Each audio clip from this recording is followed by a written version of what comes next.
Thank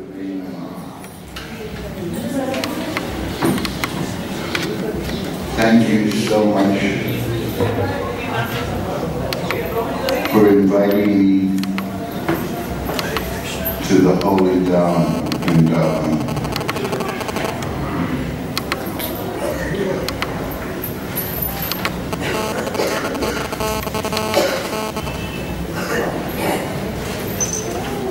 Should I start again? Thank you so much for inviting me to the Holy Dham of Vrindavan. I am not a robot.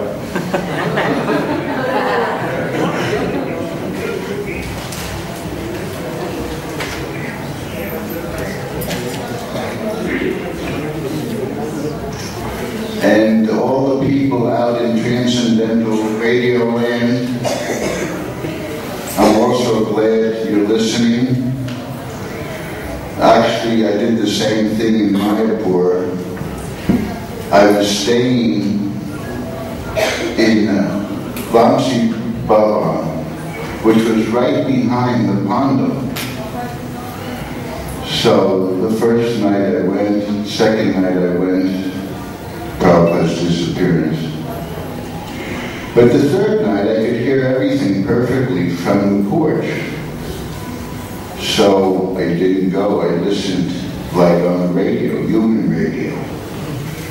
Radhanath Maharaj said, where were you, Gurudas? And I said, I heard every word. I was on the porch, but I didn't have to put a dhoti on. I didn't have to sit and look pious on the stage.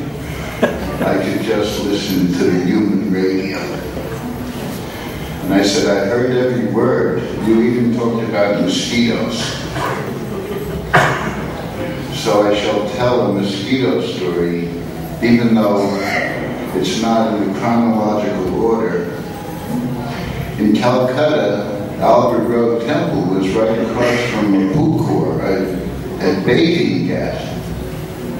So sometimes there were mosquitoes. So I go in to see Srila Prabhupada, not for any purpose, just to be with him, or maybe there was a purpose, but I just like to be with Prabhupada, and he never said I shouldn't come.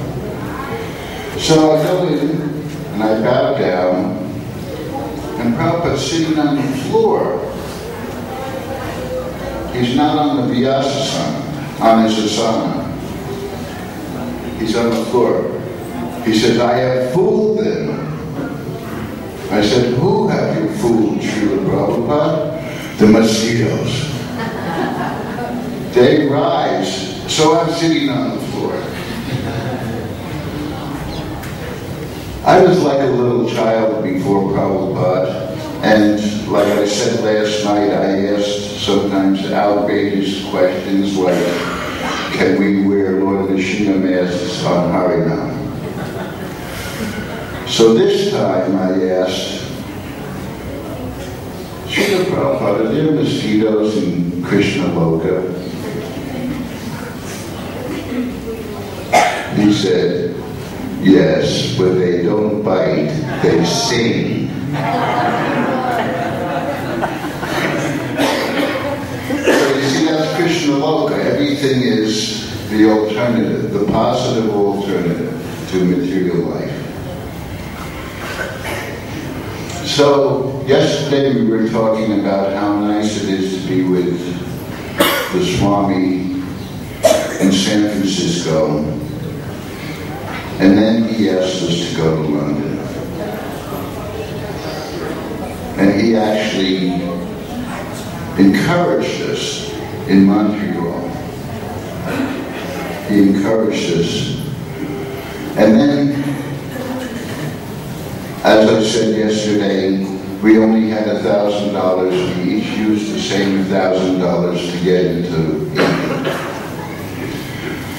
And then we were in the suburbs, and a few people were coming, but it was way outside of London. And we said we want to have something inside London, closer. And so there was an underground newspaper for young people.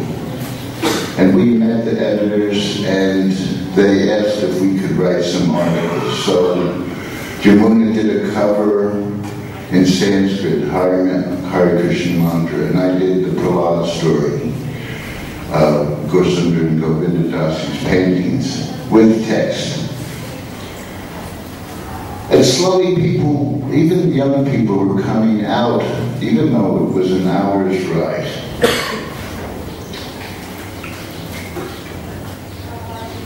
The person we were renting from didn't want to continue giving us the place for free, so we had to split up for a while. Two of us lived in Clapham.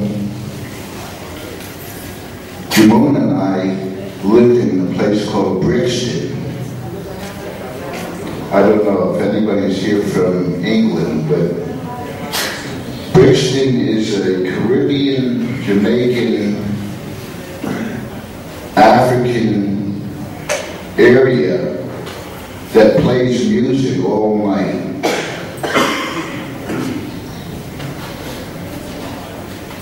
So our goal was to get a temple, get a place all together.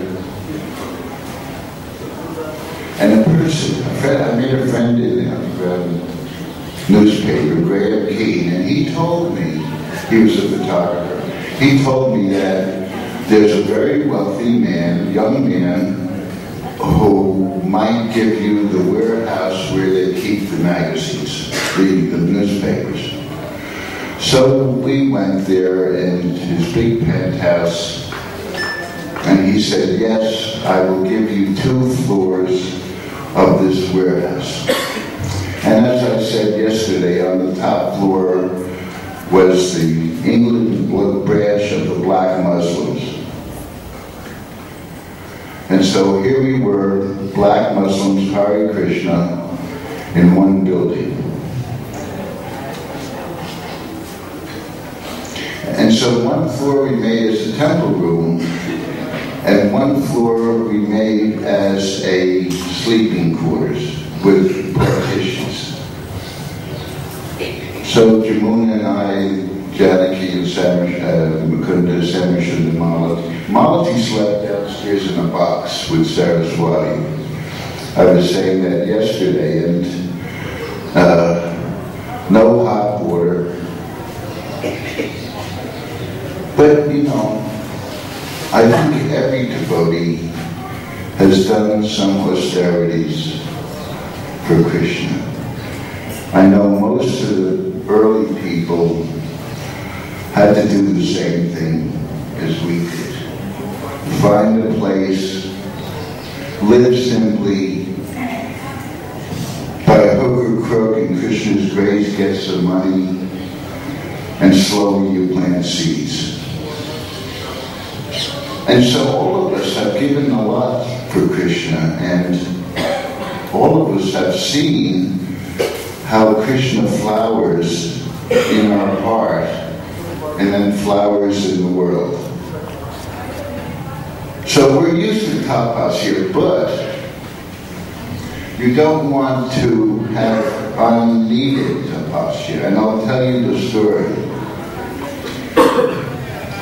I was sitting in a temple, and Prabhupada walked by, morning walk. I always wanted to be on the morning walks with Prabhupada because he would talk about nature. He would look at the ocean and say there are more demigods and waves in the ocean. So I'm running after him, and there's barnacles on the ground, and he looks and says, "Where are your shoes? Where are your shoes?" When I'm with you, Prabhupada, I don't feel any pain. So he said, teasingly, "Then why don't you cut your throat?" He said, "There's enough tapasya in the world that you don't have to put any more on yourself.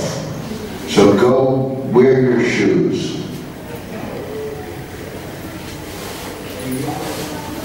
except in the Holy Dharma. Perhaps you don't wear your shoes, but you see, everything has time, place, and circumstance also. It may be valid one place, and then the next place it's, you put on the chador, the next place you take off your chador, it's hot, cold. So now we were in the center of London, and right around the corner was a big place for young people. It was called the Arts Laboratory, and they did events there, many events. And so we said we'd like to chant there. So we were chanting Wednesday evenings. And we also used their facility to make a demo recording of Hare Krishna mantra and a demo recording of Govinda, because we were thinking that someday we might meet the Beatles and then we'll present it to them, because that was our plan. But how are you going to meet the Beatles? Okay, so we sent them the underground newspaper. Nothing. We sent them the picture of New York devotees. Come sing with us. Nothing. We sent them the Sanskrit cover. Nothing. We found out this man, Peter Asher, was their artist and repertoire man. He was throwing all our things in the rubbish bin. People didn't want us to have access.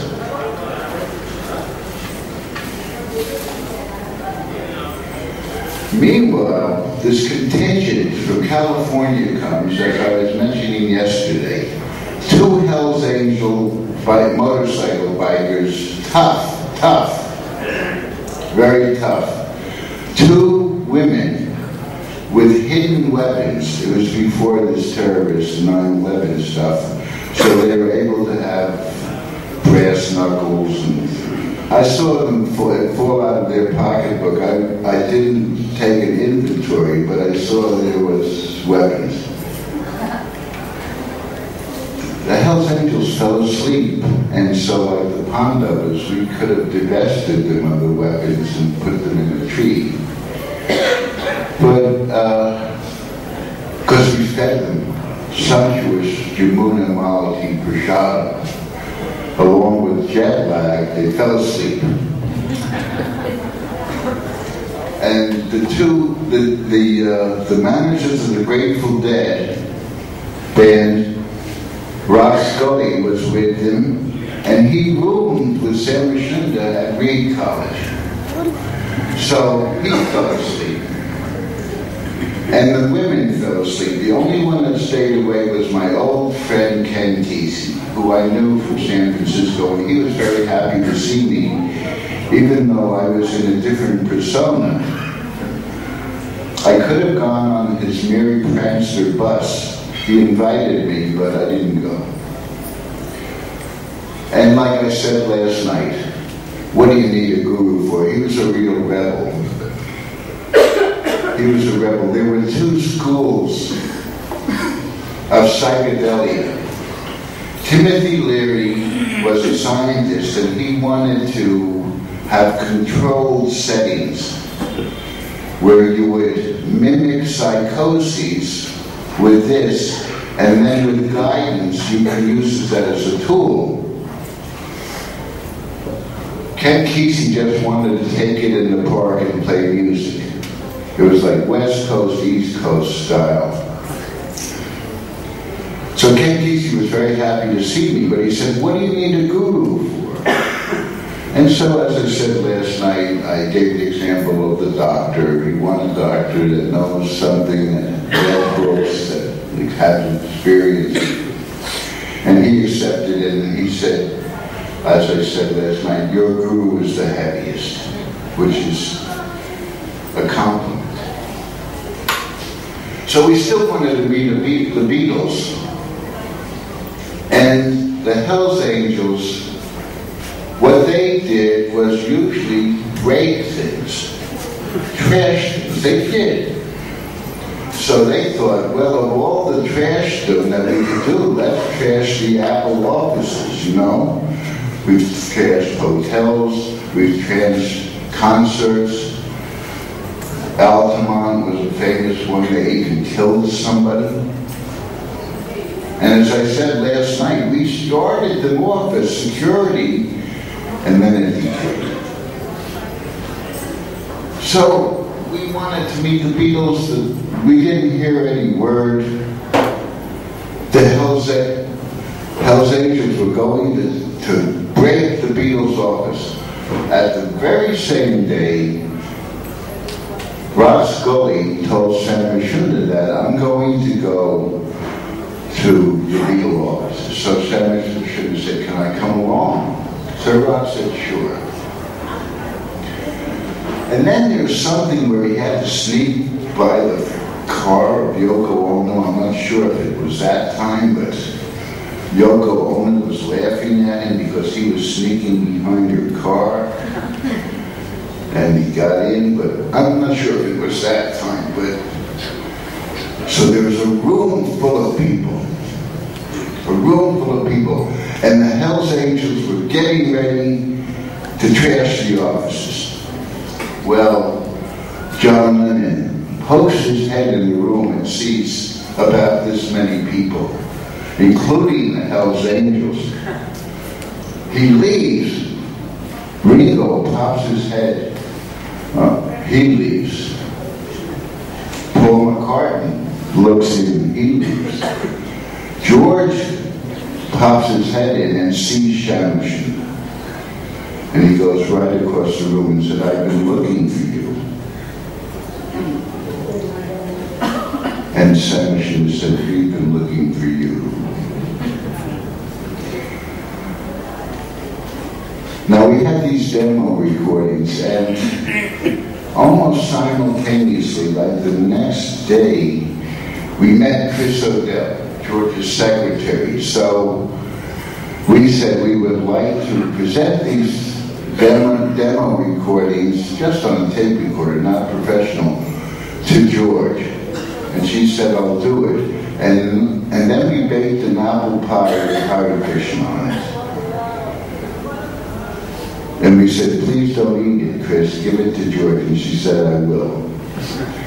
Because we found an apple that walks on one of our All Souls church. And we put the Hare Krishna mantra on it and sent it, but he threw it in the rubbish bin. But now, George wanted to hear these demo tapes. He wanted to hear these demo tapes, and he said, I would like to visit you. So he said, how about the day after tomorrow? And we said, yes. So we cleaned our 2 floors of the temple. Somehow or other, I got the black Muslims to leave. And George came in denim Levi jeans, blue jeans, and a denim shirt, and a big Rolls Royce. And he came up, and we gave him a sumptuous feast. And lassis, he really liked lassis too. And we were taken with him because he was just a down-to-earth, regular person. He came from a simple background, and he became very rich, very famous, yet he didn't put on any ears. And Prithu and I were talking about how he was just a very nice man. And after we chanted, we had prasadam, we talked over things, and we gave him this tape of Govinda. And then George and I walked together to wash our hands. And so, Chanaka Pandit says if you walk 7 steps together, you're friends for life. And he said, this is lovely. This is just lovely. He felt like he was in a transcendental atmosphere, and it was different than the usual things he was doing. Music and parties and lots of people saying you're great. And so he said, would you come to my house and we'll have more kirtan? And it was a suburban house in Sussex. And we said yes. And it was just a regular house, lots of instruments, musical instruments, and Patty was there. There's a picture of Prabhupada, and there was a picture of some Sri Yukteswar, another guru. And there was a lot of things. There was even a painting of dogs playing cards. I don't know if you've ever seen that painting, but there's dogs dressed up as people playing cards.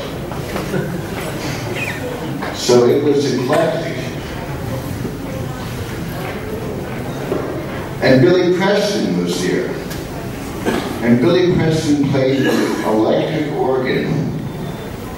And George played the electric guitar, and I don't know how the roof stayed on that house, and I think there's a recording of it someplace, but we had a rousing kirtan.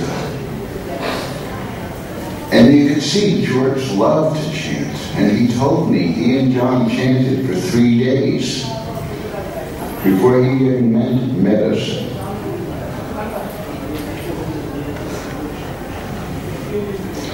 And he said, I will make arrangements for you to record, and I will produce it. So not only did we meet one of the Beatles, but we also were going to get help recording.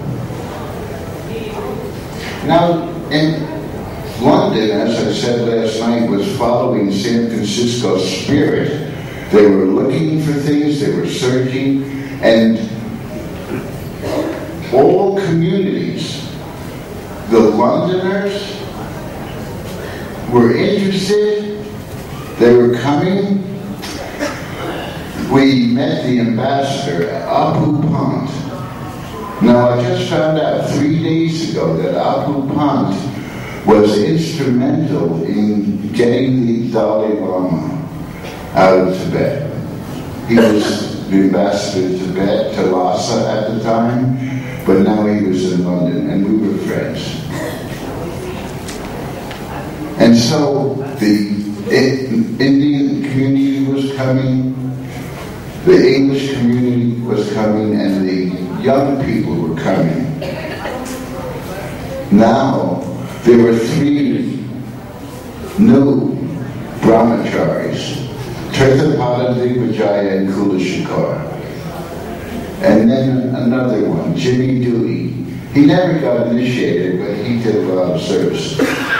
And Jimmy Dewey's brother, he was about 14. He was just coming along like a puppy dog. He didn't know what he was doing there. And you know, Jimmy would say, well, go ask Gurudas, but he couldn't get the Sanskrit names. So go ask Sammy Shu. So he would say, Sammy Shu, I want to know this. And he'd say, Goo, I want to know. So there were some budding young people, and more people coming because we were chanting at the Arts Laboratory.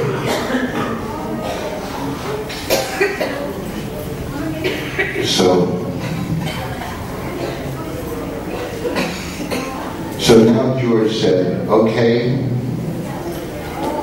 I would like to record, and we went to a studio.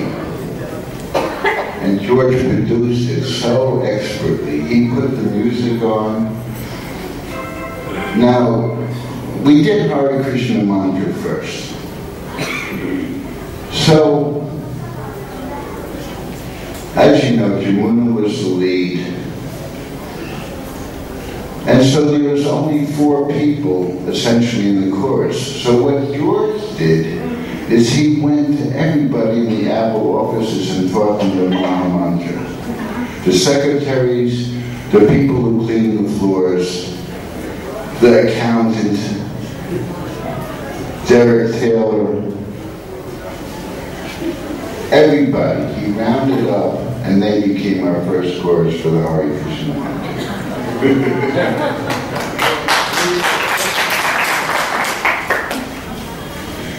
The second one, we 4 or 5 of us were the chorus. He recorded 5, 10, 20, 40. And so it's like a first base chorus. He told Jamuna that if you want, I will make you a rock star. You have such a wonderful voice, I'll make you a rock star. Jamuna wasn't interested.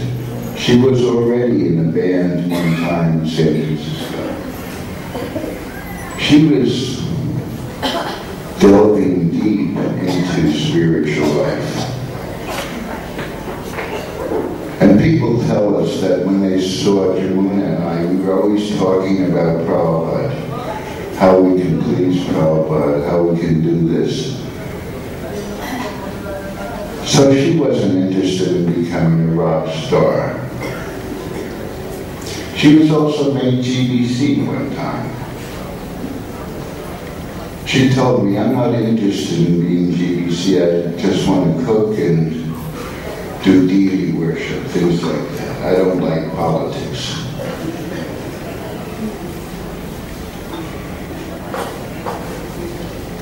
That Hare Krishna mantra reached the Iron Curtain. It was number 9. It's unheard of. It's unheard of for a new single of unknown artists with Sanskrit names.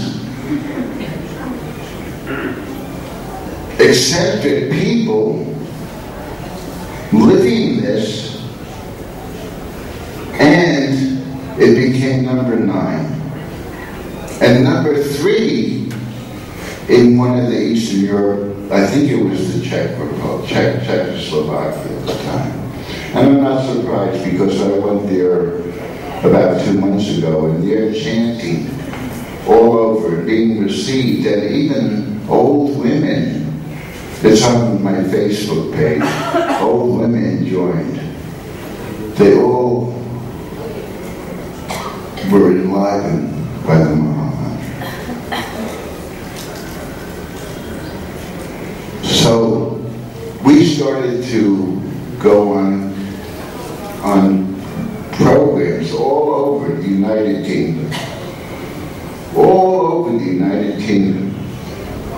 And if it was a nightclub, I wouldn't let brahmacharis come, because sometimes you'd be out late at night, and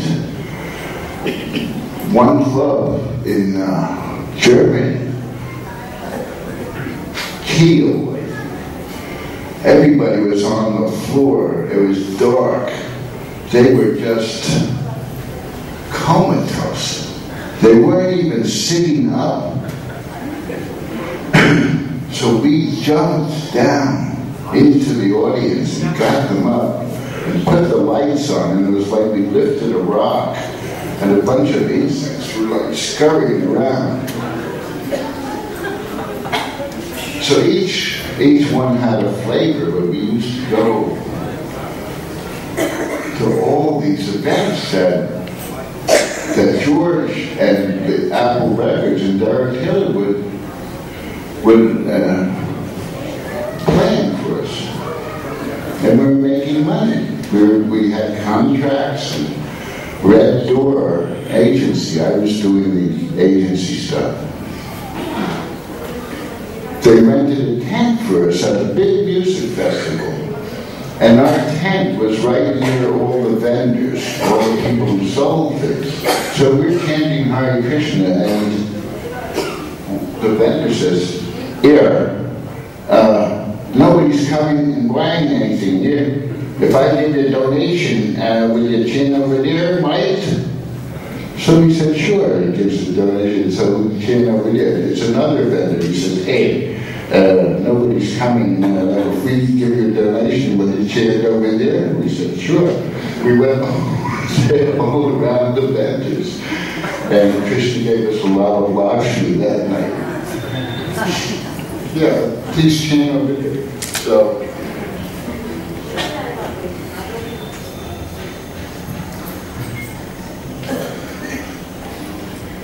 and again, George just wanted to help. And we said, we're going to give to George. Just like Prabhupada did it later on in India here. Mr. Birla is very rich, but we want to just give to him. So we told the devotees, first of all, don't treat George like a demigod. He's just a person, and he's enough people who are yes man toadies. Yes, you're great. Yes, you're great. Yes, you're great. Just treat him. And in fact, basically, Samashunda, Mukunda, and myself, Yamuna, dealt with George. And even though we said to one devotee, the devotees don't treat him like a demigod, this is why we said it, because at someplace, I don't know where it was, but John and George, they were practicing. Ringo, Paul, they were practicing, and a devotee crawled up on the roof and was looking in on the skylight. Oh, there's George. And the skylight broke.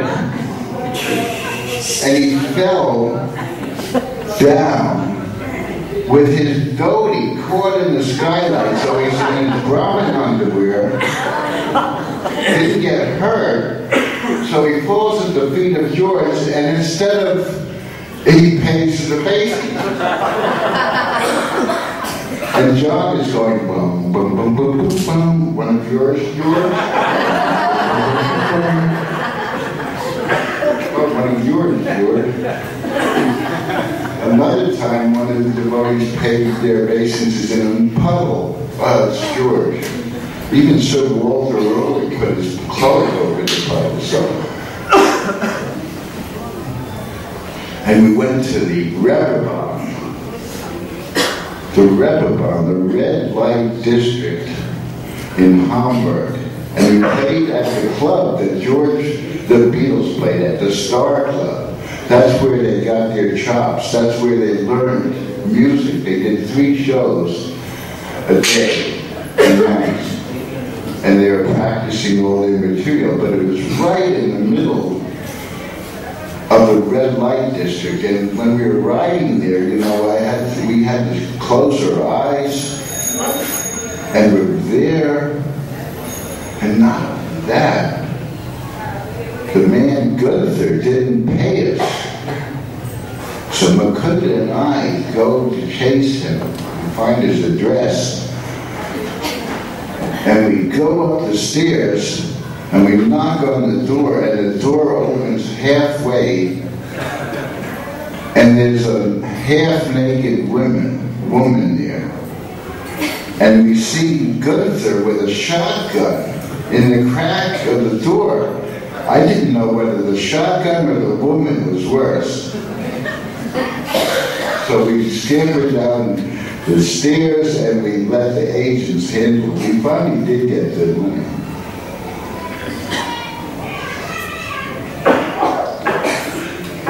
And then it was so popular that now we'll make Govinda. And Mukunda made an arrangement. It's just a simple tape recording. And that beautiful introduction that you have in your telephone, George did that. Those notes. George, he played it on the electric guitar, but we were on television a lot.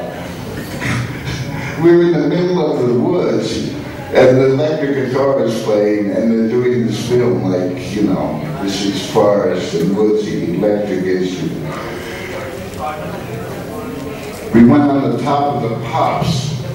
At that time, there was only 2, maybe 3 stations, ITV and BBC. And this Top of the Pops was the most popular music show, and so everybody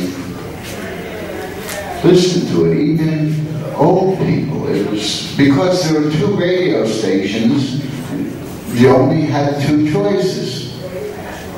So there was one guy talking about tsetse flies, and the other was a music show. So yeah. And George said, "I'm so glad I saw you on the telly." It was like we were his pet project. He said, "Oh, I was so happy." It was like if you're a musician and you hear your own thing on the radio, you stop the car. He said, "Wow." He was that much for us. So we're on the Top of the Pops, and I bring slides to show, and it was synchronized. We didn't actually do it live. We had to do like that. So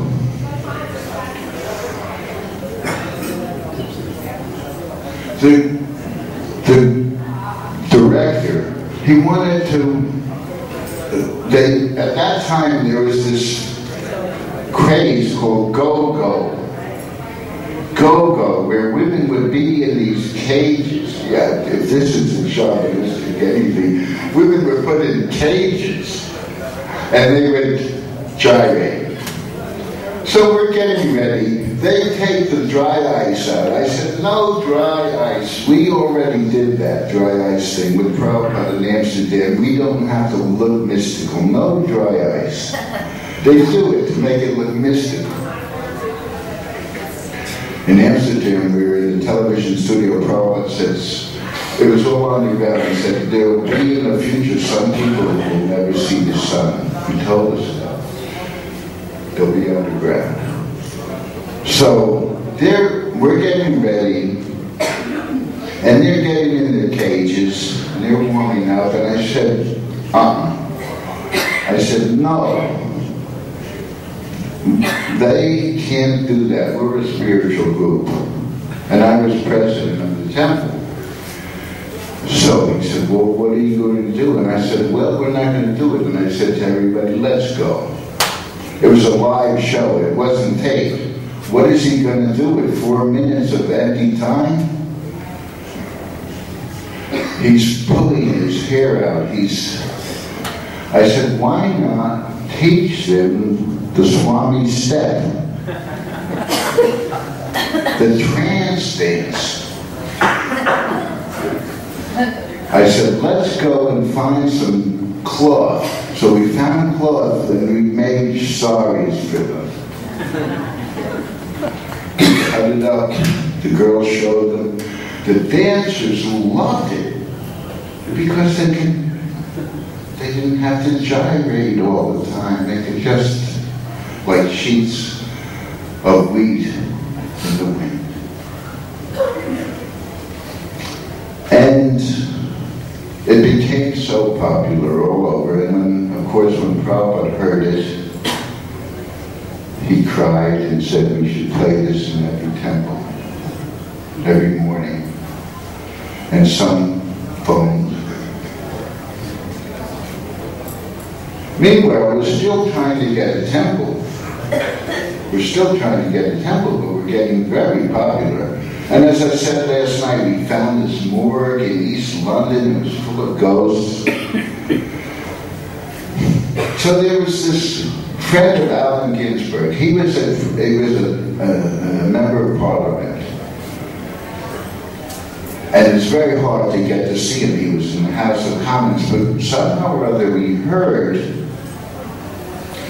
that he was in the hospital with an eye, getting an eye exam. So we all went to the hospital. And we go over, well, not all of us. Jamuna, Savage, and myself, maybe, and Wellington. Whoever. But not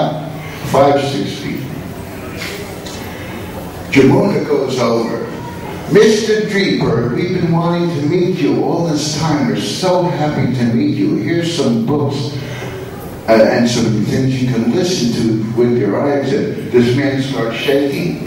He's shaking.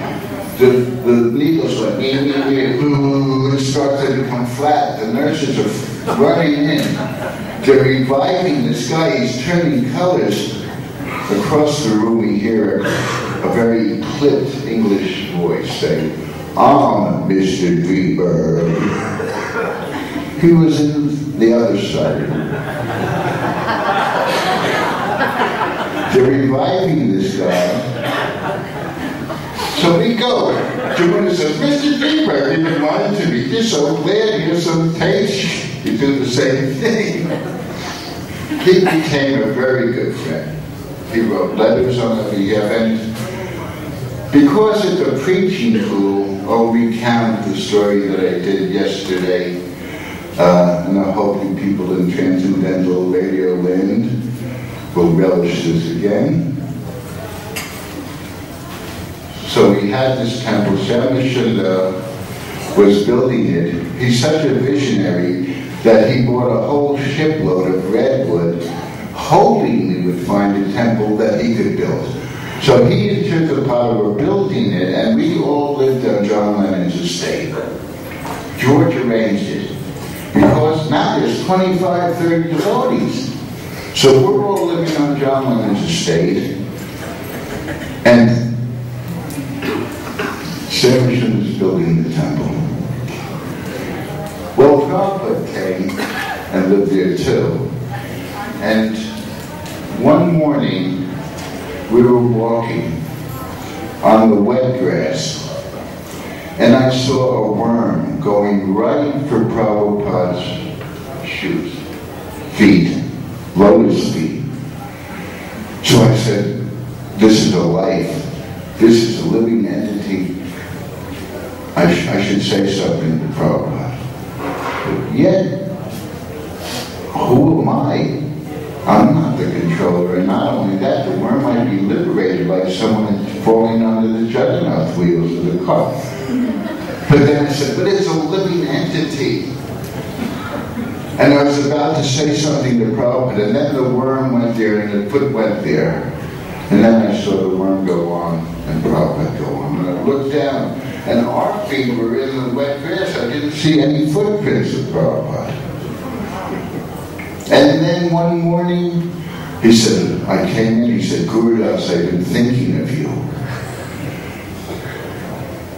Therefore you shall live long." And then there was a butterfly in the room, and he jumped, Prabhupada went like this, and the butterfly jumped on his finger. And Prabhupada didn't change his expression. The butterfly flew off. I wanted to photograph it, but the camera was loud, and I thought this would spoil this moment. But it would have been a pretty good photograph in my collection of photographs. But you can imagine it. Somebody can paint it. And then the butterfly flew off, and Prabhupada didn't change his expression, like, "Oh, look how great that is." But a few minutes later, he said, "Open the window so that butterfly can get something to eat."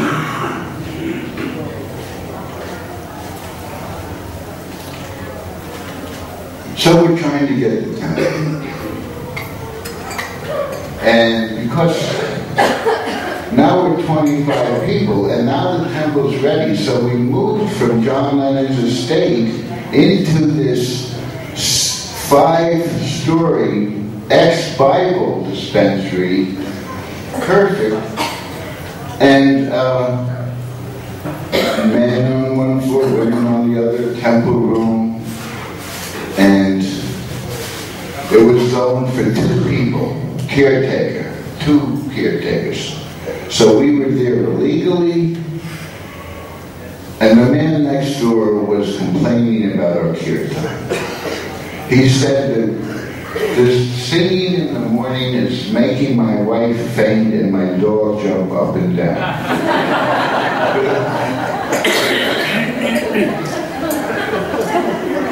So we get all the ministers. We had the Prime Minister's solicitor. He had the fencing champion. And so, as I say, don't do this at home, but sometimes you have to be clever in your preaching. And our rationale was Krishna, because when he said Ashwatthama the elephant is dead, the fool did, and he blew the conch shell, Ashwatthama the is dead. They were devastated because they had a son named Ashwatthama. So on that basis, this is what we did.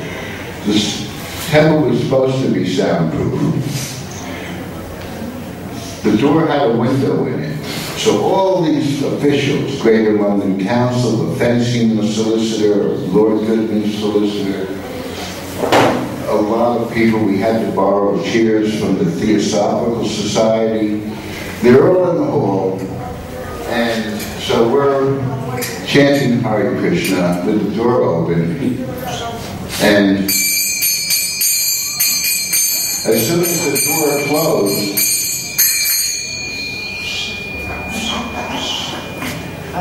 and the Madonna was going boom, boom, boom, boom, the door closed. And we're going Hare Krishna, the door closed.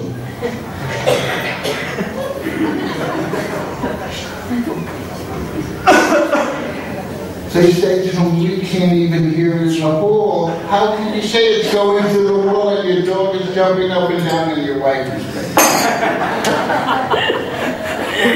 He says it's a bloody trick, and he goes to leave and the doorknob comes out of his hand, and then the solicitor, fencing guy, lunges, beat, extend, lunge. Just when we're coming to the crunch, you leave. And he said, you're right, it's a bloody trick. And we said, we'll get the apartment. We'll just relocate him. And we'll move into his apartment, and no dogs will jump up and down, and no lights will faint. So they okayed us. It's really because of George. This one young budding Clark, they call him Clarks in England. He comes and said, George Harrison, your guarantor, I threw all the complaints into the rubbish bin. All the complaints.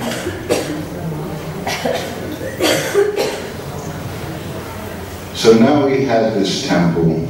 Oh yeah, I forgot to say, when Mr. French clawed open the door, 25 sleeping bags came out.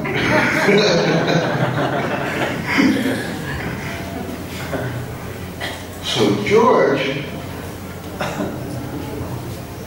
hears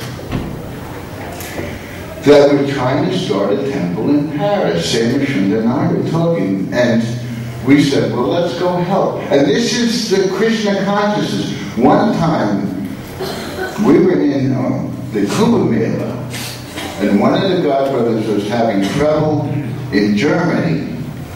And we were in India, and Prabhupada said, why has no one gone to help him? It was that simple. Not a matter of airfare, not a matter of logistics. Because we started as a family. We were hungry to build. And we didn't have time for lawsuits. We were in Krishna Prem. We had no time to argue. We had to build for Prabhupada. So he said, why has... So some people went. That's Krishna consciousness. Then Prabhupada turns to us and says, how do you know Krishna is God?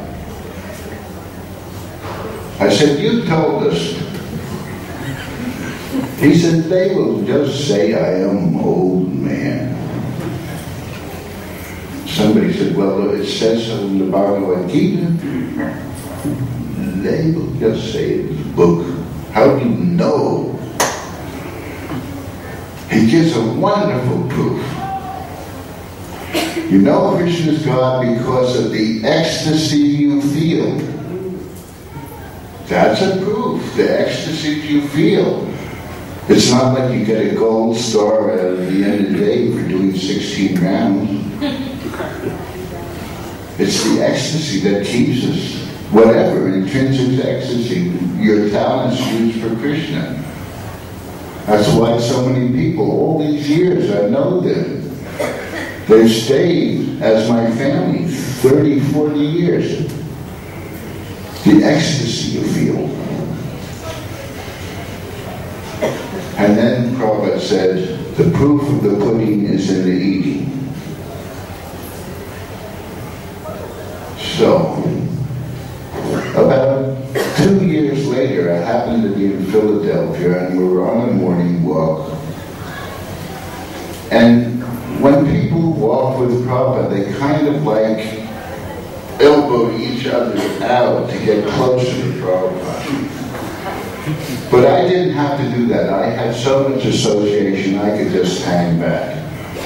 Or I would bring a tape recorder so I could be right next to it. But I'm hanging back there. He stops. Everybody bumps into one another like Keystone Cops. Boom, boom, boom, Prabhupada.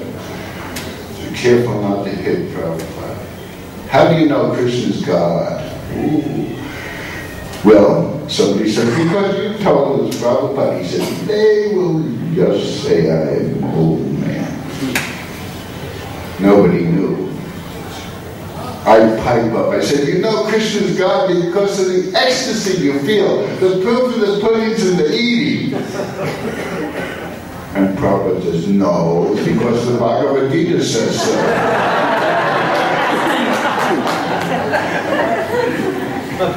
Now there's no contradiction in transcendental life, you see? Time, place, circumstance.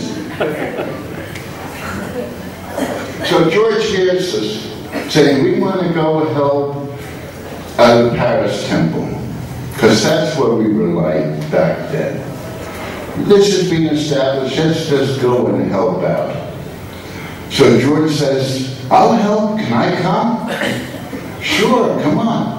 So the three of us go to Paris, and we're in the Savoy, the big hotel, high ceilings, big Rococo gold in the corners, 10, 12-foot doors.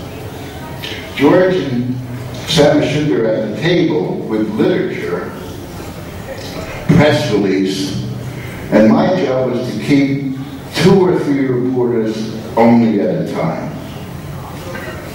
So, please come, 2 of you, and they come, then 3, and I'm regulating. But they see the doors open and they see a beetle, and like a Mongolian horde, the reporters smashed the door, and I couldn't keep them back. So George is used to this, being rushed, and he sees them throwing table linens and things down the chute. So George jumps down the chute. Senator jumps down the chute. I'm left alone. The reporters don't know what to do. Well, of course, I jump down the chute. There they are, going off in a car. And at the corner, they're surrounded. There's boom, boom, boom, young girls banging on the car. Oh, we forgot Gurudas. Hey, come back. Get in. We go on that corner, surrounded, pounding the car. So I knew what it felt like to be a beetle for an evening. But actually, frankly, your kindness supersedes that. I had a birthday last week, and 4,500 people celebrated with me. So much love. And that's, you feel that in Krishna consciousness, all the religions, it boils down to love. And there's really, you see it all the time in Krishna consciousness. You do. I hope you do. I do.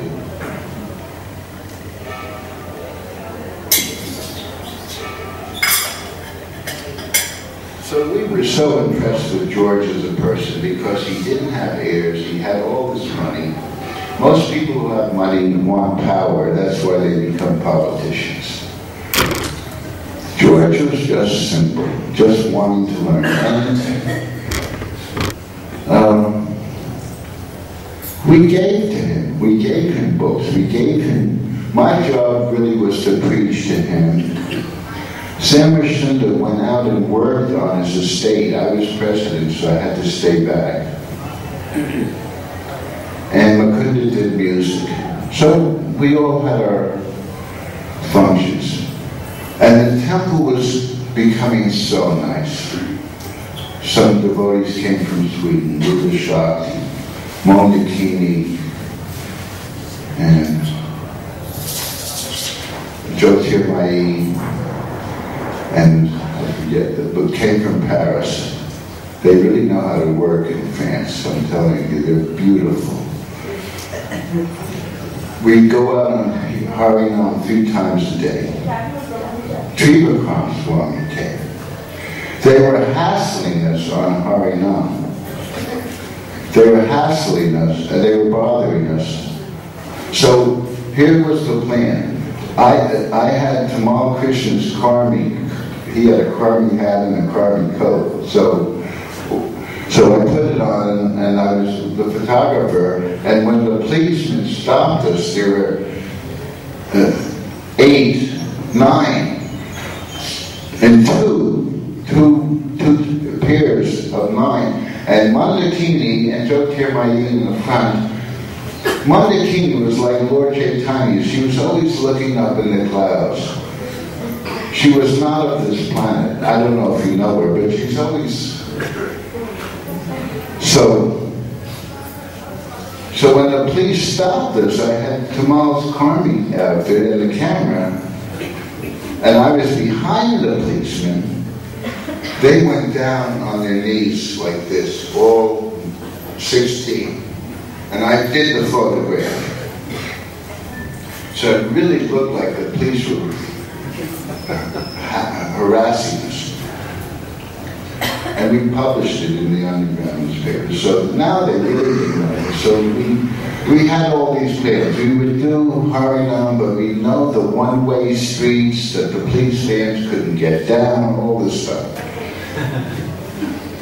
So they said, you're obstructing the traffic, and one night Yogeshwar and I get arrested, put in jail, and the trial the next day. And they say, you're obstructing the traffic. And I said, where were we arrested? And it said Shaftesbury Road. I said, Shaftesbury Road is on the way back to the temple. If the policeman was really trying to abate a problem, why did he do it on the way back toward temple? And the judge looks over at his wrist and says, is this true, Officer Derek? Yes, it's true. But they had to get their 2 pence in. He said, but must you trundle on the footpath in your costumes? I said, these robes represent God, like your robes represent the law. They're quite case dismissed. And Prabhupada said of the temple that it's so nice, it's not artificial, you're the father, Jamuna's the mother, and it's a family. And then Prabhupada, in his transcendental scientific way, said, and the proof is that the men and women, one floor, are not mixing. They're so happy. But before we got a temple, I'm reminded, metaphysically, transcendentally, to tell a story about when we crashed the party at the Ambassadors. This now, Apu Pant came later. There was one SS Dewan, communist.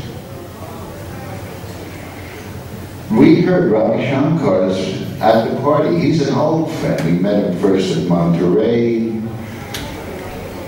We We're friends for many years. Robbie said, let's go crash the party because there might be some more important people there as well. We always wanted to meet important people because what great men do, others follow.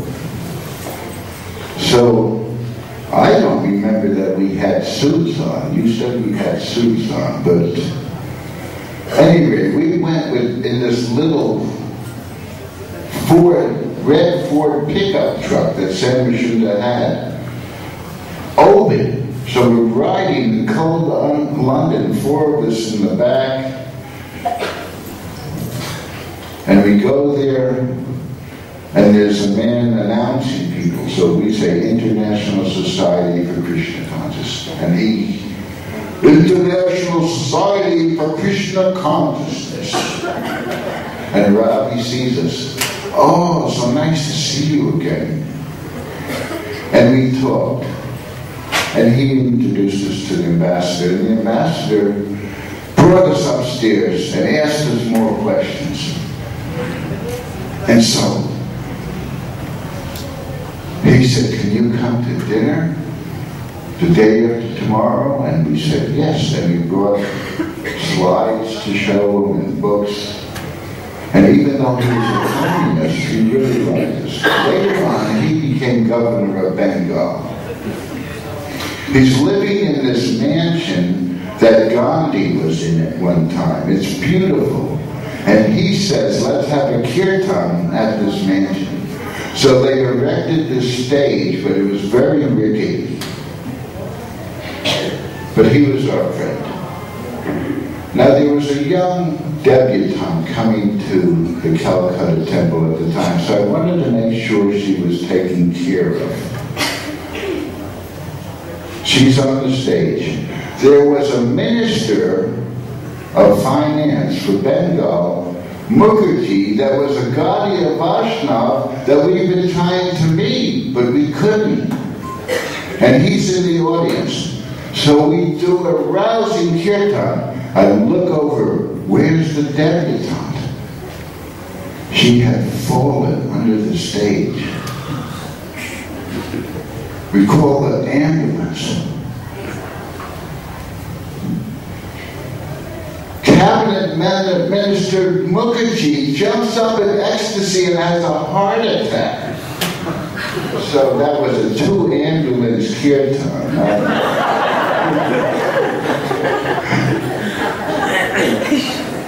I mean, we've seen it all. We get our foundation from Harinam. This in London, I think I told this yesterday, missiles would come at me and hit this one guy. And he'd say, why? I see it coming towards you. He was a machine gunner in Vietnam. So I said, it's your karma.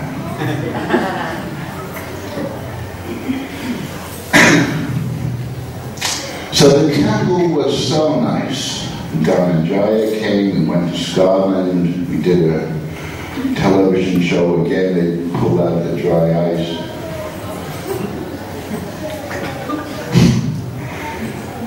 And I was told, I forgot, but I used to go right in the Brahmacharya quarters and read the Krishna book at night. It was like that. It's not gender specific. That's the way Prabhupada spoon-fed us.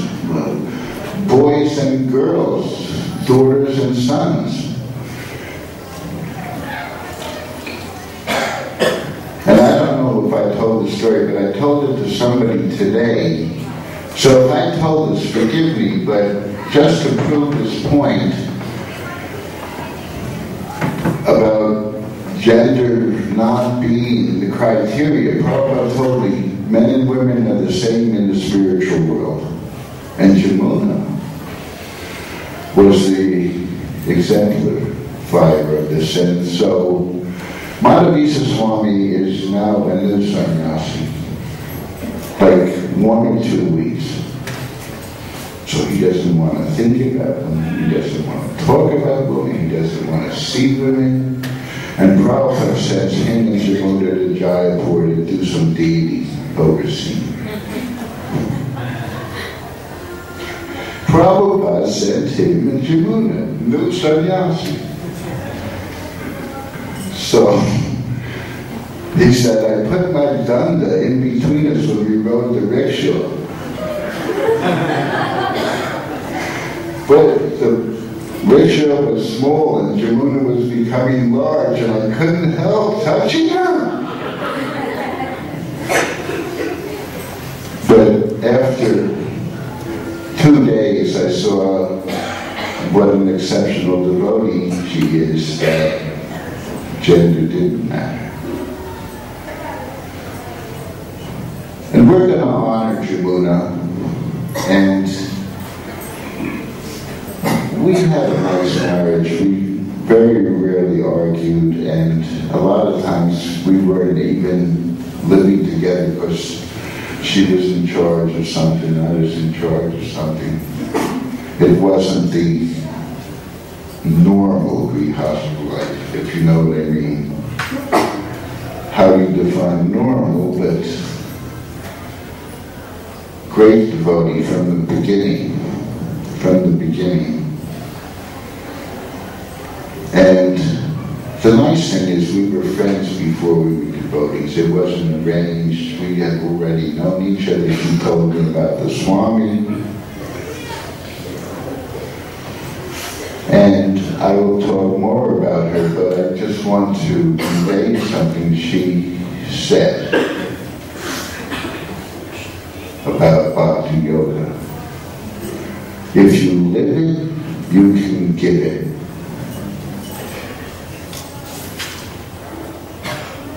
If you live it, you can give it. It's like a Gandhi thing. Your life is your message. It's like that.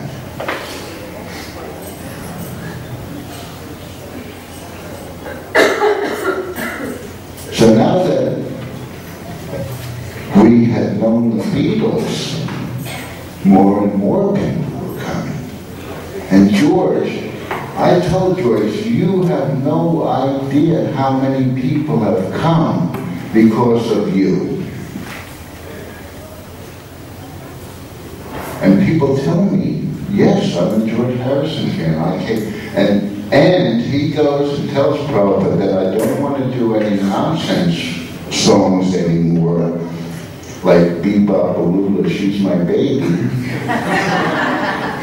I wanted to do songs about Krishna. And here's a very interesting backstory that you might not know, but Frank Sinatra said, something in the way she moves is the most beautiful love song ever. Something in the way she moves attracts me like no other lover. George told me it was really a song to Krishna. But if I said something in the way he moves, they would think I was a poof.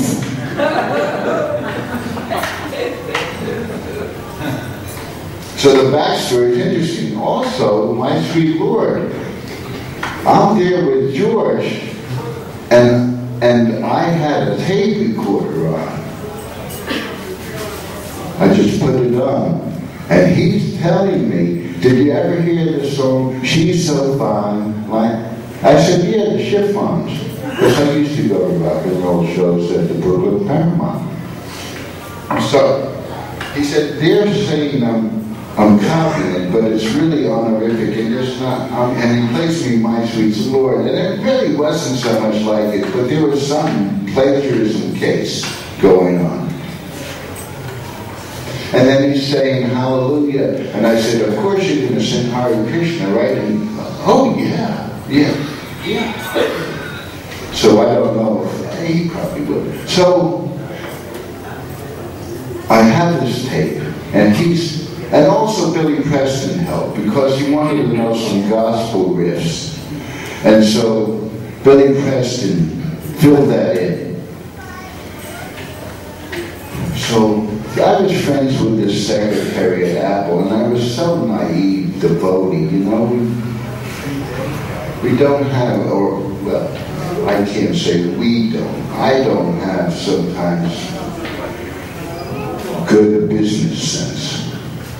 Later on in Juhu, this Mr. Nair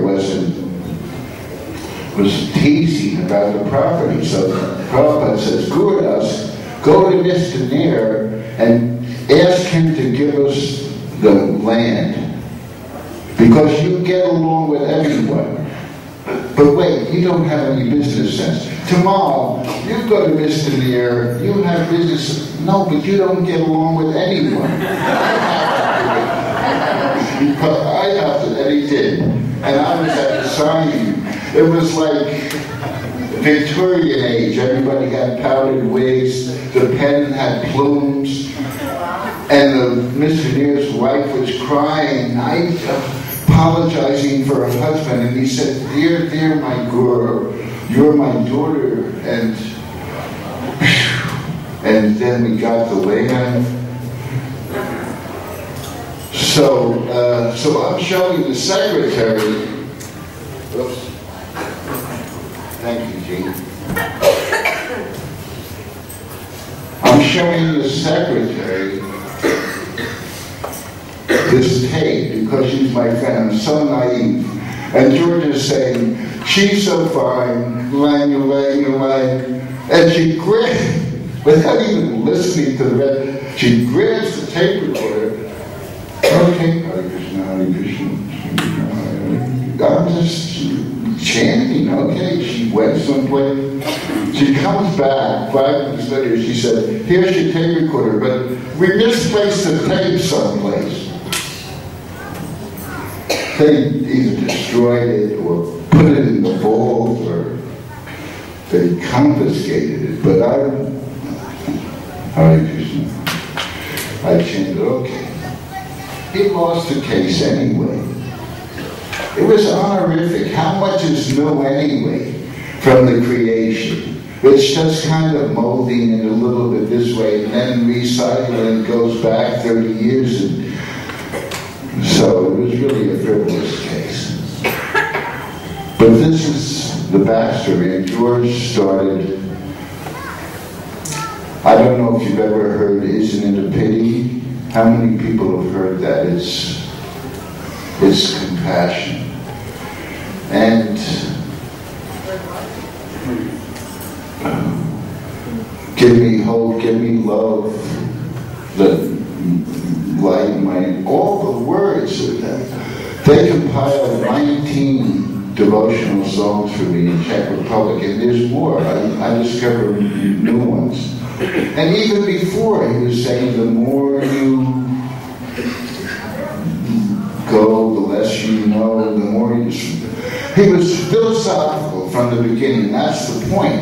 And because we piqued his imagination, we found that this is the trick for preaching. Listen, get an idea of who you're with, and then turn it into Krishna consciousness. Find the common ground.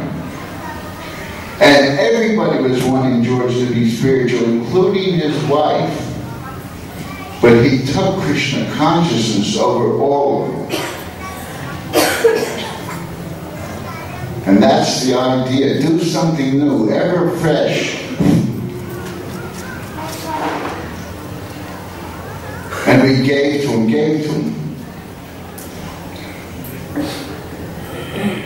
His songs are beautiful. And to prove it, John was a little bit of a bully. And he only would allow a few songs on the recordings. When they broke up, George came out with a double album. Double album already in place of wonderful songs. I don't know if you saw Living in the Material World, a Martin Scorsese film about George Harrison, and the whole second part is our relationship. But one of the funniest part of the films to me is this guy, Phil Spector. This guy, Phil Spector, is in jail now. But he's a real pushy New York type. And he's interviewed And he's talking about George and his great music. What I just said, he came out, he said, each song is better than the other. And then he said, and George, I couldn't help liking the Krishnas with their white face and their bells. I couldn't help liking them. I'd just laugh because, normally he would just dismiss us. Because of George's enthusiasm, I couldn't help liking the Krishnas.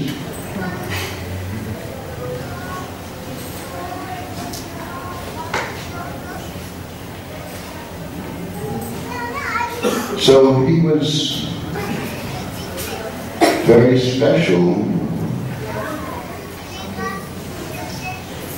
His first wife, Patty, she was very sweet, but she became disenchanted, pun intended. And because George was now chanting, he had this wonderful mansion called the Friars Park. First it was an inventor, Crisp's mansion, and he put Japanese gardens in it, a replica of Mount Matterhorn, underground caves. Then it became a monastery, and there were some things left over. But I remember, I didn't know why they had a friar surrounding the light switch. So you put the light switch with this friar there. Maybe George didn't, because he still had that sense of humor, like those dogs playing cards. He used to love Monty Python. We told him, Mom, he's living in a box. So he says, Monty Python, I was so poor I was living on the floor. Oh, you had a floor? I was so poor I was living in a box. Oh, you had a box? So he was very good, a dry, witty, non-vindictive sense of humor. And he liked me, he shows us around this mansion and he says, this is a tennis court, and I played tennis with John McEnroe. So I said, who won? Because John McEnroe was a champion. So. And George did his own gardening. I mean, he had help, but like Prince Charles, he said, one of the joys of the day is to patrol my garden. And Prabhupada told me on that estate, John Lennon's estate, study nature. It's the highest manifestation of Krishna consciousness because it's not phony. It could be brutal, it could be nourishing. Prabhupada was always showing on the morning walks. In San Francisco, we stop under a tree, there's some bird droppings. Prabhupada says, especially looking at Upendra, who was very shy, what's the meaning of this? Upendra starts to turn red, embarrassed. He gains his composure and says, well, the positioning of the bird droppings is like tea leaves in the cup. Prabhupada said, no. It means, we would throw I remember Vishnu Janan said, I see this big glow around the food, and Prabhupada said, just eat. Prabhupada was New Age, but in a different way. He was very open-minded. So what was I talking about? Oh yeah, thank you. So he said, he counts them. There's 14. He says, this bard, he pronounced bard, Bengali, this bard has lived in the tree for 2 weeks. Scientific. We went to this lawyers' conference in Amritsar and he pronounced the liars. Oh yes, I have to address these liars. I said, that's Prabhupada. They are liars. Why does a shark not bite a lawyer? professional courtesy. Right.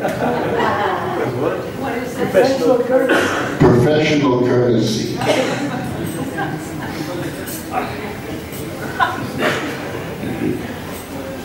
So Prabhupada, you know, he didn't come at first, but then he comes to England, and we're living on John Lennon's estate, and he says, they said, why have you come here, Swamiji? And he said, I've come to teach what you forgot, love of God. And then we're on the television. Lots of them. There's one doctor in Mumbai. We're in India a little bit later, and he said, oh, I have seen you on television in London. And now you're in my clinic. Isn't it a small world? Small world. Prabhupada says, yes, it's insignificant.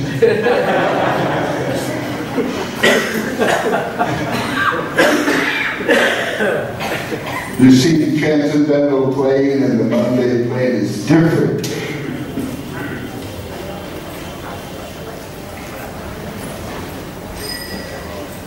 So now we set up programs for Prabhupada.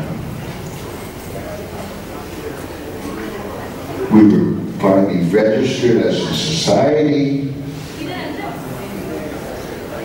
We had people in our corner from the Indian community.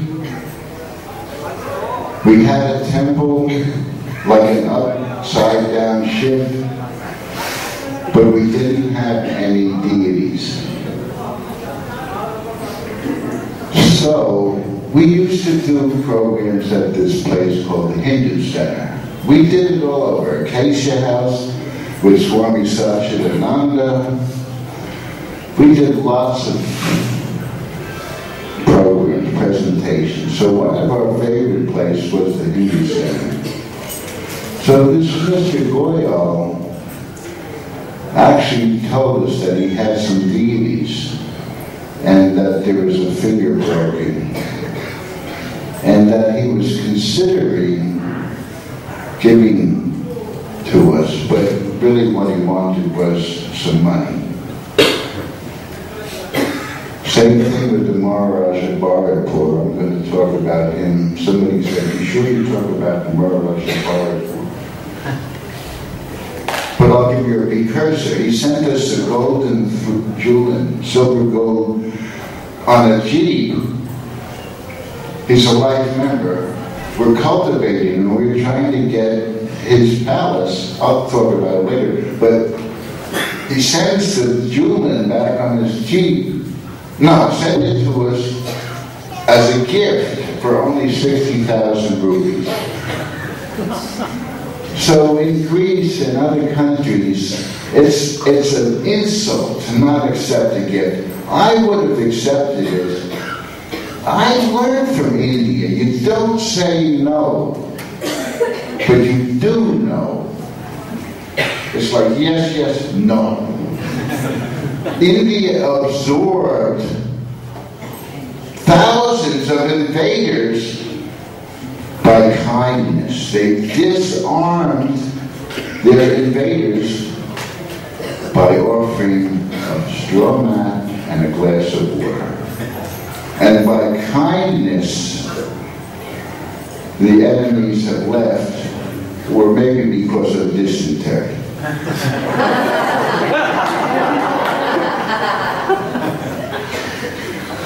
So the Maharaja Bharatpur sends us this Julin, and the Chudananda, he had a temper on him. He sends it back, and the Maharaj gets angry. I'll tell you about it tomorrow. He could really get angry. He gets angry, and he tried to tear up his life membership card, but it was laminated in plastic. So he cuts it in 4 pieces and sends it back on his jeep. And Prabhupada told us to make friends with it. I'll tell you about it. But so we go to the. I didn't go because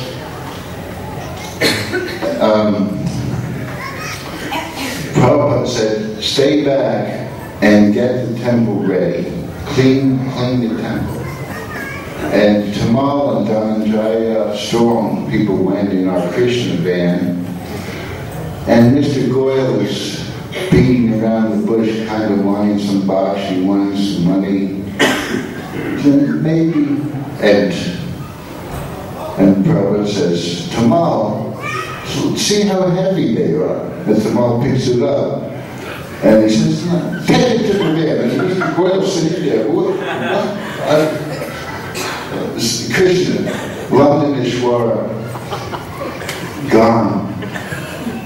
Prabhupada runs, gets everybody to go. Mr. Gross, not knowing what to do. It's too fast, it's too strange. The Swamiji's transcendental. They go in the van, drive. Prabhupada speeds. 2 weeks, two blocks later, he stops the van. He bows down. He's crying. And London Ishwara,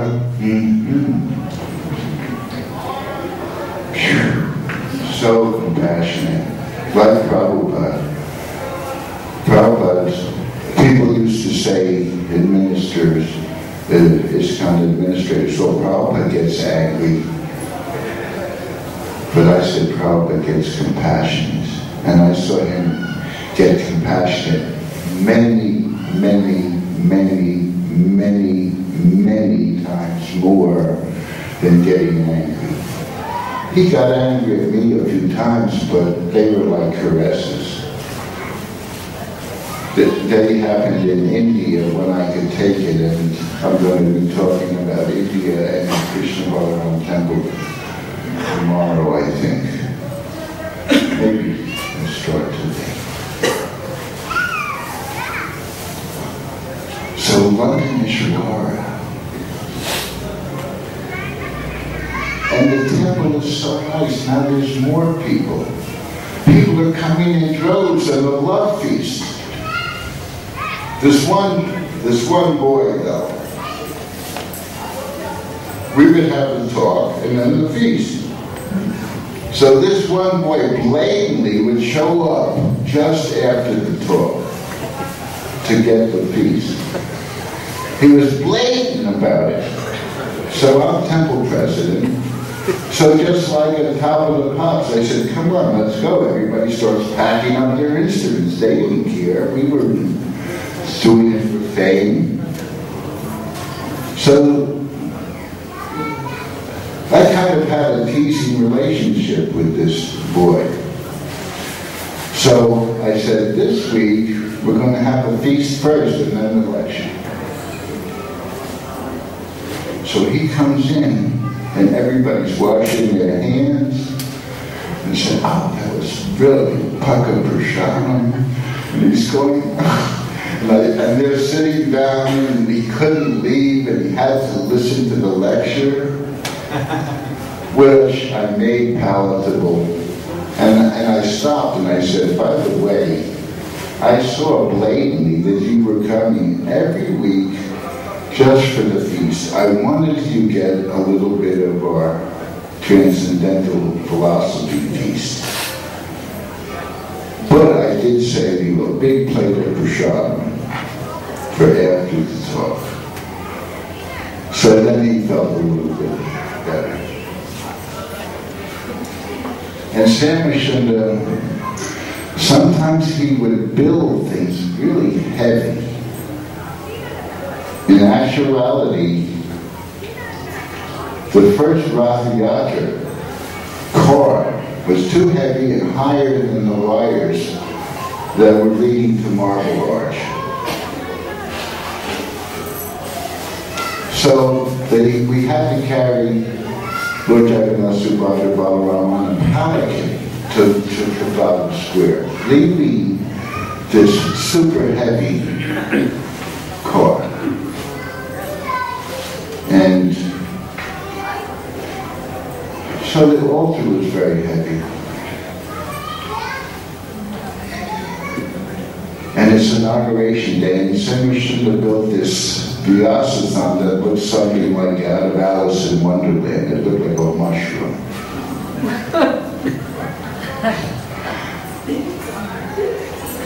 So, and as the fire's billowing in there, and the temple's too small for the crowd, it's inauguration day, and Prabhupada and I are behind the curtain, getting the altar ready. Jamuna's bringing stuff.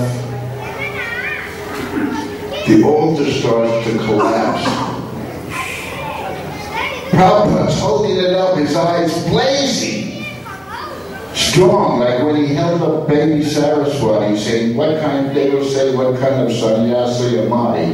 And he held her up with one hand. He's strong. And he'd like to get a massage, no love pats, strong, boom, boom. And we're holding it in, and I'm holding it up and saying, Dhanacharya, come in. We had to get people. Srinivasana comes, so while the inauguration's going, we're fixing the altar. And the inauguration of this was not fraught with smoothness either, at some points. And Prabhupada's room, he shellacked the table. We were hoping it would dry so his elbows wouldn't stick on it. He came in and it just dried. But, we got to get it ready for Prabhupada.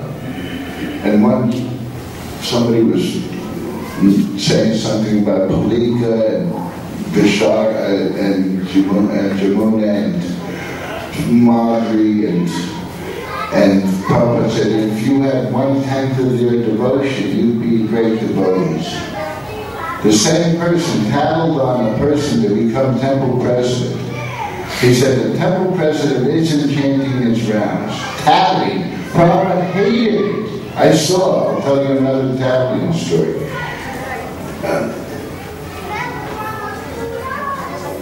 Prabhupada said, how do you know he's not chanting his rounds? Well, the temple president told me. Then he should be temple president because he's honest. Another person, I sold books to the hippies from Hawaii who later became devotees. But I was told on, and in New York, and then they told me to the temple president, and he goes and tells Prabhupada, Gurudas sold books and cartels and medallions to those hippies from Hawaii.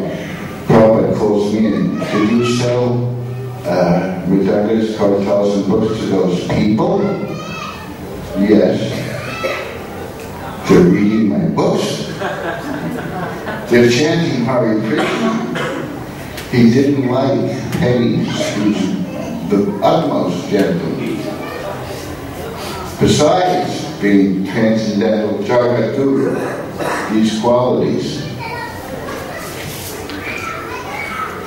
So the altar's falling down, we had to tie it up right there.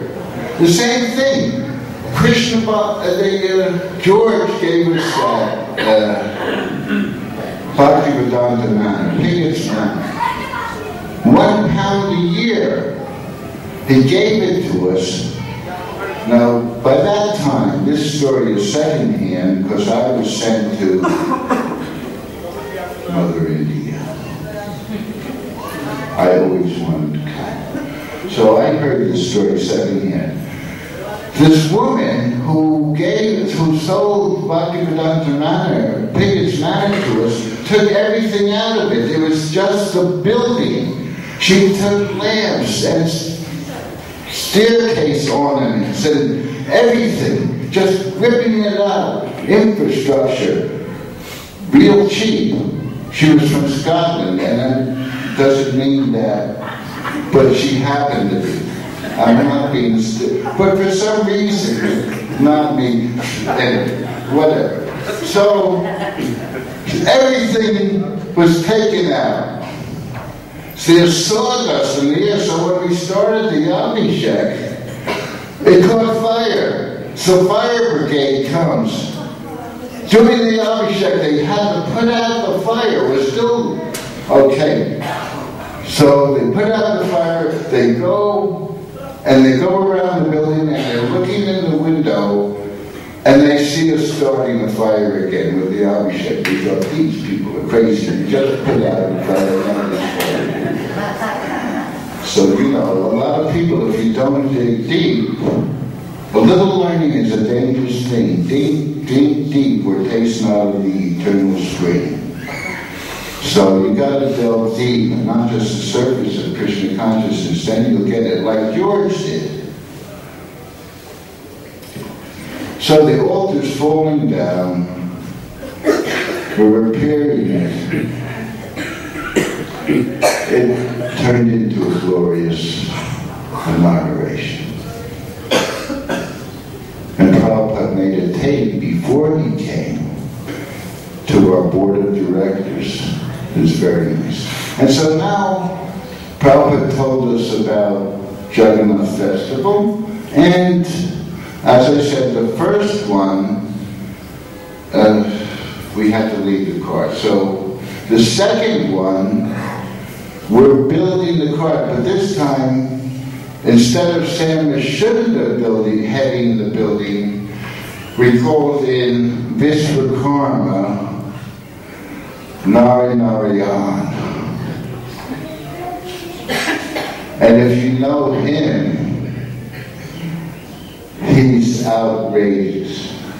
His father used to turn his car on the side with him and his little brother, Mukammal. And he says, Gurudas, you're the one who brought me to Krishna consciousness. And I said, please don't advertise. He's got what? How many? 4 wives? 7 wives. Hundreds of, he's got a whole tribe of children.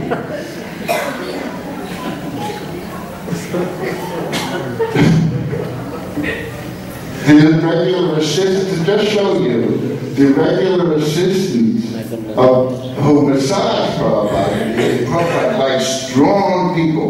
I massaged him. He said, anybody can run oils, go out and preach. He treated himself like a piece of furniture. Anybody can go out. So no one was there.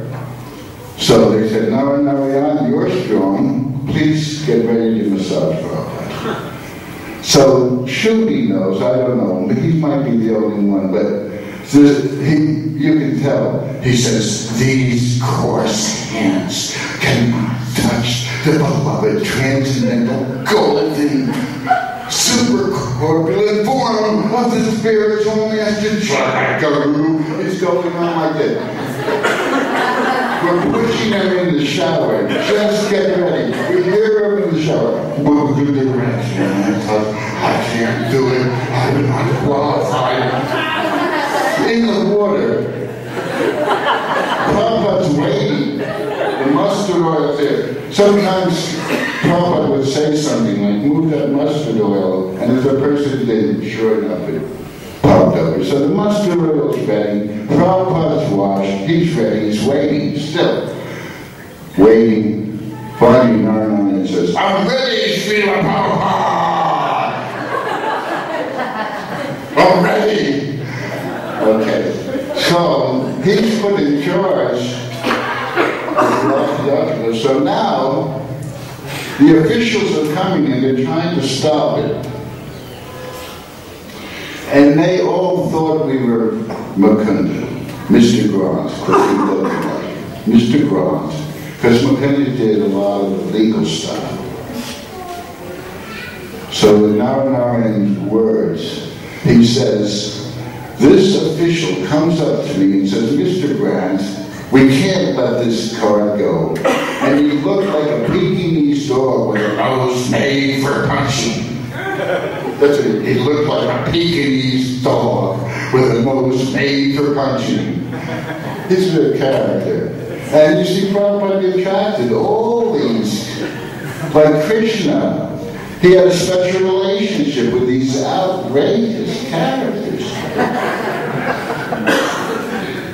So, wow. So, H.G Guru enters Narayan's heart, and he says, "Give it a sporting chance," which appealed to the English psyche. They said, "Quite." So they laid out a route. It was a hard route, but the police even helped push it. Oh, speaking of pushing it, Mukunda and I pushed the car, and the Sarah should have pointed with the red truck from Balham to London. And last time I was in London, I was invited to Balham in the car, and I'm thinking, it was like 40 minutes away from the center of London. I'm thinking, could we do this? And Senator Shinda said, steam from our breaths were coming up over the Rathayatra car. So these are the kind of things you do for Prabhupada. You just do it, you know. How did you do it? Well, you want to see Prabhupada smile. That's why. You want to please him. And when you're young, you can just do it. So they're pushing the car. It makes it. It passes the test. Narayan jumps off the car next to the Pekingese dog official with nose made for punching and says, "Isn't it God great?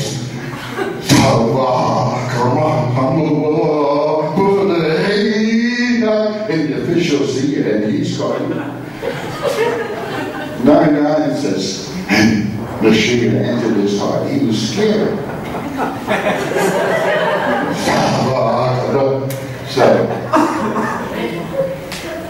it was glorious, and then he put on the play regarding the hunter, and I remember we had this styrofoam in the jungle, and Tamal was there going, "Oh no," and I made a film of it, Prabhupada's lotus feet.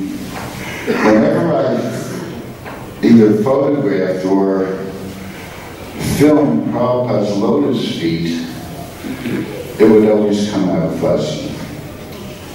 Because I was such ecstasy, and I was jumping up and down with the camera. He danced at this place, Conway Hall. It was one of the nicest series of programs. Prabhupada has asked me, make some titles.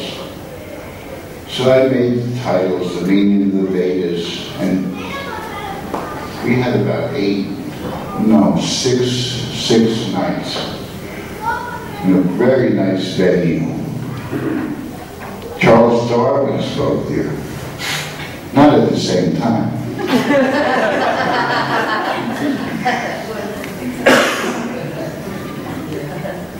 Prabhupada loved it, a different topic, and Saraswati would go into the audience and she would get people to dance,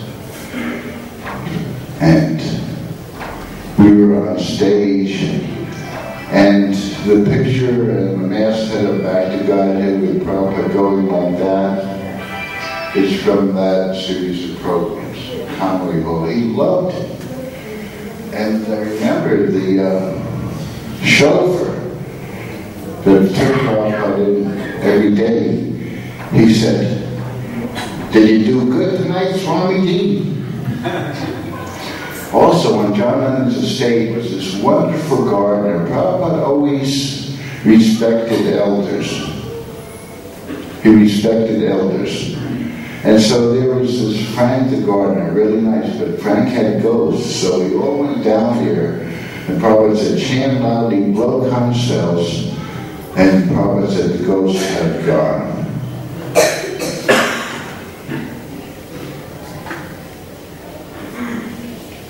And so Frank was a good friend of Prabhupada.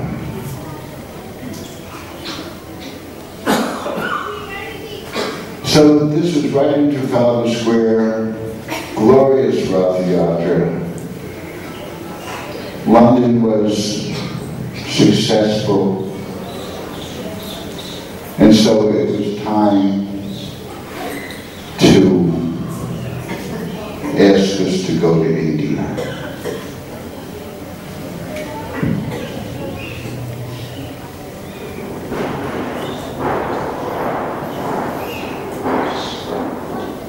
I'd always wanted to go to India, especially right here. I mentioned last night, I had mentioned that I read Paramahansa Yogananda's autobiography of a yogi, and the chapter about Vrindavan, testing the faith of the brother. The chapter about Vrindavan stood out, and so I always wanted to go. And now London was successful. George gave us the manor. We needed it because everything was so big. We went out on Harinam all the time. I was the temple president, but I really stunk at book distribution. Because I would speak to somebody for half a day to make sure they really ate the book and want to read it. I didn't flim-flam them. Prabhupada said if we have to cajole someone to be a devotee, they'll go away. Easily learned, easily forgotten. Hard learned, hard to forget. So I would go out and speak to somebody, and I had a side business of selling photographs. So I would take the money from the photographs and buy back the Godheads and, give it. So they think I was a good distributor, but actually I had to buy them from the photography money. So London was successful.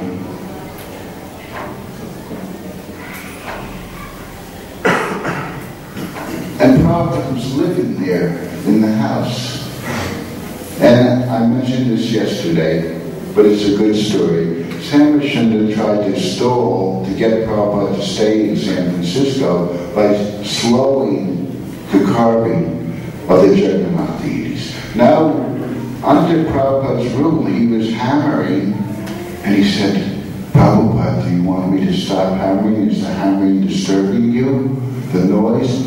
And Prabhupada said, no. When I hear your hammering, I know you're working.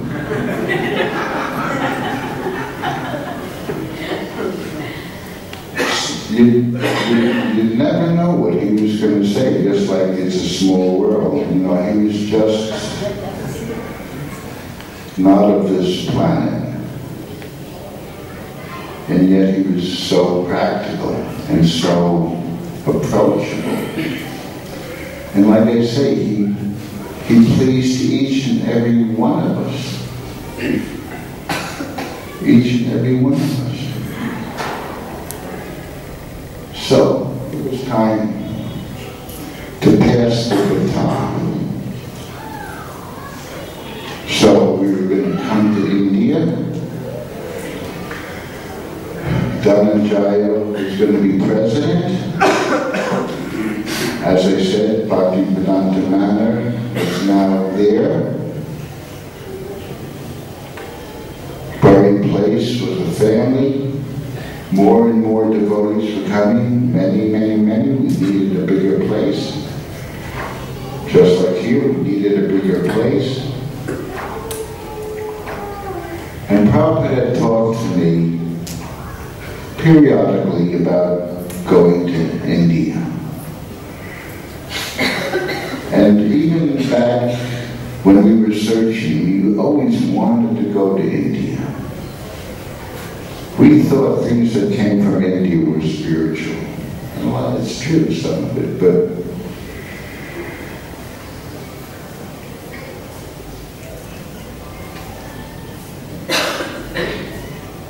he said, yes, now it's time to go to India. But also, before I left, I used to do research in the India Office Library and the British Museum Library, and I found some of Bhaktivinoda Thakur, the Orient I found the son of Bhakti Siddhartha. I found the harmonist. And I came upon a harmonist, and there in the harmonist was a poem by H.G. Gurudas Prabhuji. And I brought it to him. And he was so happy.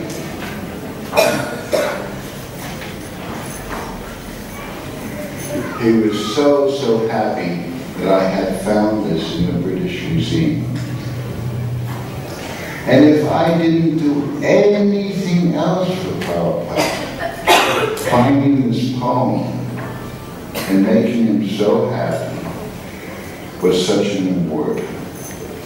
Adore, adore ye all the happy day, blessed in heaven and sweeter than May. When he appeared at Puri, the holy place, my Lord and Master, his divine grace. O my Master, the evangelical angel, give us this thy light, lit up thy candle, struggle for existence, a human race, the only hope, your divine grace. Misled we are, all going astray, save us, Lord, our fervent pray. Wonder thy ways to turn our face, adore thy feet, your divine grace. Forgotten Krishna, we fallen souls, pain most heavy, the illusions told, darkness around, all the stress, the only hope, your divine grace. Message of service thou hast brought, a meaningful life as Chaitanya wrought. Unknown to all that is full of grace, that's your gift, your divine grace.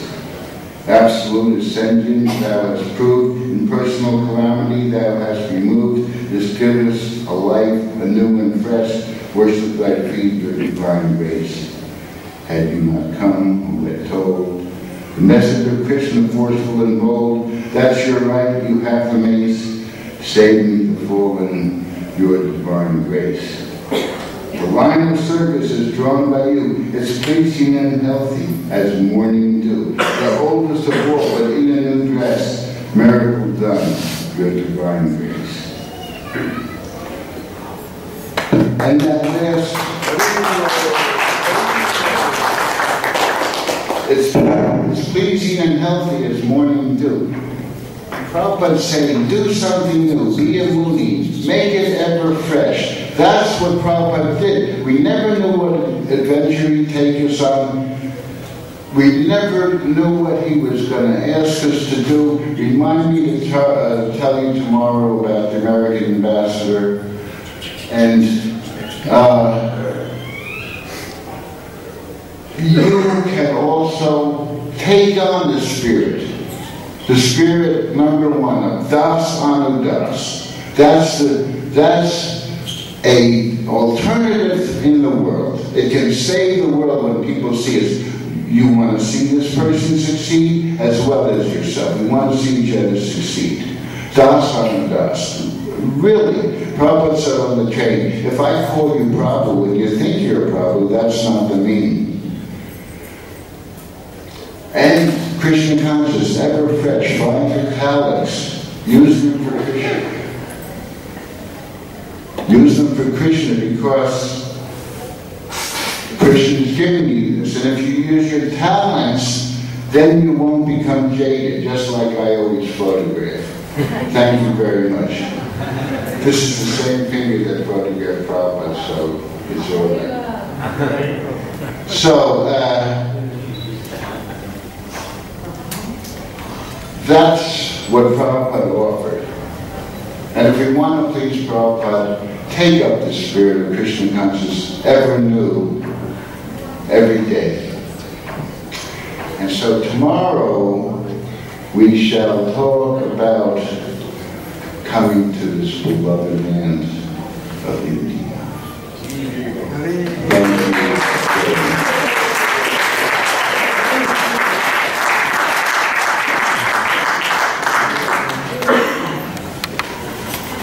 Thank you.